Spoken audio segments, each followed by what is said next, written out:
하나님께서 하나님 나라를 세우기 위해 보내는 사람들은 모두 평범한 사람들이지만 성령의 역사에 의해 온전히 헌신된 사람들입니다. 오늘의 하시오 말씀은 요한 3서 1장 7절의 말씀입니다. 이는 그들이 주의 이름을 위하여 나가서 이방인에게 아무것도 받지 아니함이라. 아멘. 이번 한 주도 시작이 되었습니다. 한 주간 하나님이 여러분 각자에게 주신 말씀을 잊지 않고 그 말씀을 여러분의 마음에 깊이 간직하며 이번 한 주도 힘차게 시작하시기를 축복합니다. 우리의 삶은 한편으로 볼 때 평범해 보이기도 하고 반복적인 패턴을 살아가고 있다는 느낌을 받을 때가 있습니다. 하지만 하나님이 우리에게 하루를 또 지금 이 시간을 허락해 주셨다는 것 자체가 우리가 감사해야 할 일이고, 그럼에 우리는 한순간도 시간을 허비하는 삶이 아닌 하나님을 기쁘게 해드리는 삶을 살아가야 할 것입니다. 그 중에서도 우리가 잊지 말아야 할 것은 오늘 본문의 말씀과 같이 우리들이 살아가는 것인데요. 우리들의 일상은 평범하지 않다는 것입니다. 왜 평범하지 않을까요?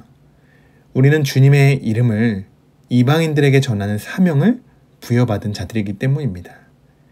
군인들이 하나의 특별한 임무를 부여받게 되면 어떻게 됩니까? 그 명령에 충성하게 됩니다. 군인은 절대적인 복종을 필요로 합니다.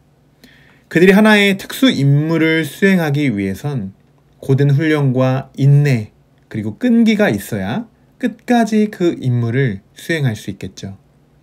우리 그리스도인들도 마찬가지입니다. 우리는 예수를 믿기 전까지는 그냥 일반인, 민간인에 해당되었던 사람입니다. 그런데 예수를 믿는 순간부터, 예수 그리스도를 영접하는 순간부터 우리는 군인과 같은 신분을 부여받게 됩니다. 그것이 바로 그리스도인이 되는 과정이겠죠. 그러면 우리에게 주어진 특별한 사명은 무엇일까요? 앞서 말씀드린 것과 같이 이방인들에게 주님의 이름을 전하는 것, 복음 사역이 될 것입니다. 이것은 하나님이 우리에게 주신 절대적인 지상 명령이기도 합니다. 우리들이 이러한 사명을 절대적으로 감당하기 위해선 어떻게 해야 할까요? 많은 사람들은 이것이 하나님의 명령에도 불구하고 그 임무를 수행하지 않습니다. 왜일까요? 복음을 전하는 방식이 너무 어렵고 용기가 나지 않기 때문일까요? 물론 그런 이유도 있겠지만 우리가 복음을 전하는 것을 꺼려하는 이유는 아직도 우리 안에 성령의 역사로 인한 온전한 헌신이 없기 때문입니다. 그저 복음을 전하는 것이 봉사 정도로밖에 생각되지 않기 때문에 우리가 제대로 된 하나님의 명령을 수행하지 못하게 되는 것입니다.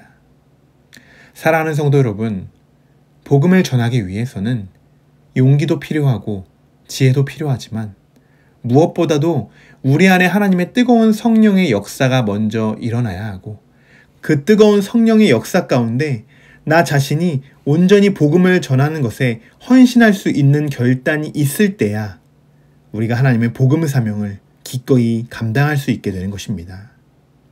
오늘 하루 복음을 전한다는 것이 봉사나 섬김 정도가 아니라는 것을 기억해 주시고, 내